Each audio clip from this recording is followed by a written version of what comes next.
Au programme, pour cette dernière journée marocaine, une belle spéciale très agréable de 450 km entre Rems El Kébir et Jrififa. Une étape très rapide en tout cas, où le pilotage fut de nouveau à l'honneur, au cœur de vastes étendues où le désert a régné en maître. Les concurrents ont ensuite rejoint Darla, où ils vont passer une journée de repos bien méritée.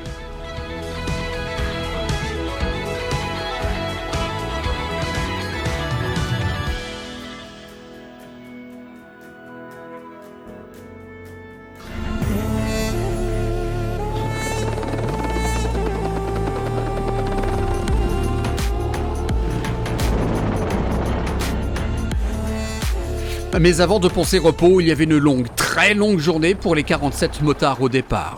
Lui était parti en 3e position ce matin.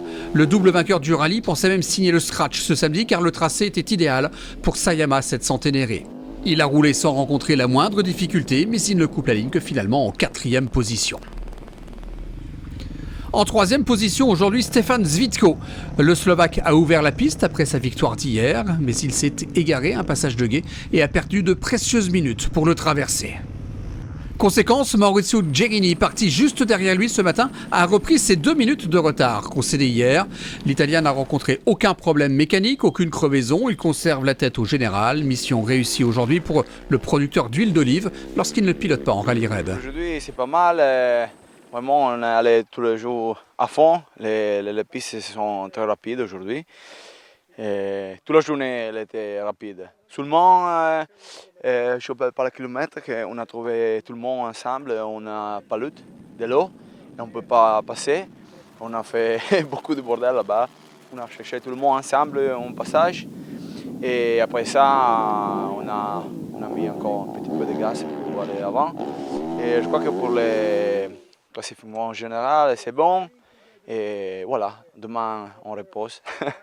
Et c'est bien. Et le vainqueur du jour est français. Pour la première fois de sa carrière, Xavier Flick signe le scratch du jour sur un rallye raid. Le jeune breton qui a déjà disputé le rallye du Maroc et le Dakar notamment, offre au Motul Extreme Rider une magnifique victoire, une première dans l'histoire de la catégorie. Ouais, super content, j'ai fait une belle journée, je partais 5e ce matin. Et je suis parti assez fort, j'ai bien roulé, j'avais un bon rythme, j'ai bien navigué. Après on a repris Maurizio et Stéphane dans un Noed où ils cherchaient la sortie parce qu'il y avait de l'eau. Et après j'ai fait la fin d'étape avec eux. Et ouais, on a bien roulé, super, je me suis régalé.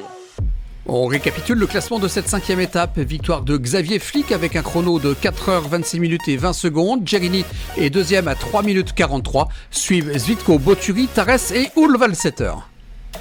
Au général, Gerini reprend donc 2 minutes à Zvitko, 2e. Xavier Flick, le premier pilote des Motul Extreme Rider, est 3e devant Ulvalseter, Tares et le Britannique Robbie Wallace.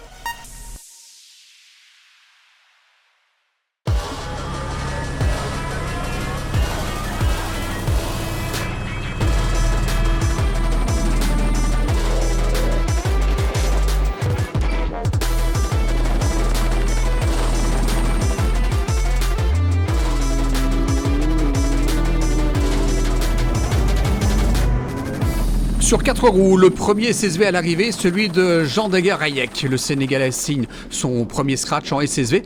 Jusqu'à présent, il apprenait sur son tout premier rallye raid dans cette catégorie. Maintenant qu'il a bien emmagasiné les infos avec Patrick Antionoli, il se permet d'attaquer et ça a payé. Il signe le 5e chrono du jour. Il en bave comme un Romain, mais il tient le choc en réalisant un truc unique dans la légende des rallye raids. Thomas Tomeczek vit son rêve en faisant l'Africa Race en entier, en solo, sans navigateur et sans mécano à bord.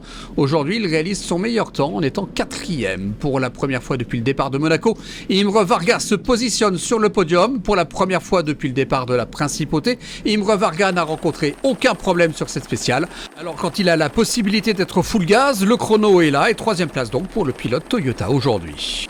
3e donc derrière les 2 Optimus du team MD qui sont arrivés ensemble, main dans la main ou plutôt roue dans roue.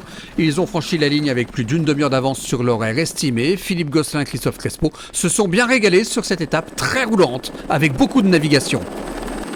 Ça s'est super bien passé quoi. Hormis qu'on a fait 2 ou 3 petites erreurs, mais pas grand chose quoi. Moi, du pilotage surtout. Donc, mais bon, ça, c'est des choses qui arrivent quoi. Mais donc, en fin de compte, on a piloté derrière nos collègues et c'est super sympa, quoi. Voilà, on s'est bien amusé parce qu'on n'avait rien d'autre à perdre ni à jouer, quoi, donc on s'est bien amusé.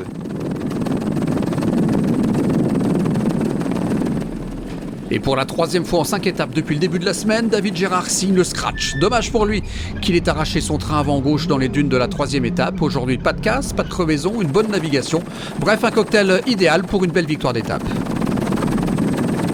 On est parti juste derrière nos collègues d'MD, Philippe et Christophe. Et puis au fameux passage du trou d'eau, là, on s'est retrouvé là un petit peu parce que personne n'osait aller trop dans ce trou d'eau. Mais Pascal, mon copilote, est sorti et puis a dit qu'il pensait que ça devait passer. Donc Philippe et Christophe se sont engagés en premier et puis nous derrière. Et puis après, on a pratiquement roulé ensemble jusqu'à l'arrivée. Voilà, bon, ce qui fait que comme je me suis collé à eux, et que je suis parti 2 minutes derrière, forcément. Voilà. Le classement de cette 5e étape est donc le suivant. Victoire du 202 en 4h11 minutes et 18 secondes avec 2 minutes d'avance sur le 204. Premier camion, celui de Tomašek, il est 4e. Le premier SSV prend la 5e place. Au général, pas de changement. Le 204 est toujours en tête devant le SSV de Jandeger-Eyek. Le Hongrois Varga gagne une place, il est 4e. Tomašek et son Tatra sont 7e.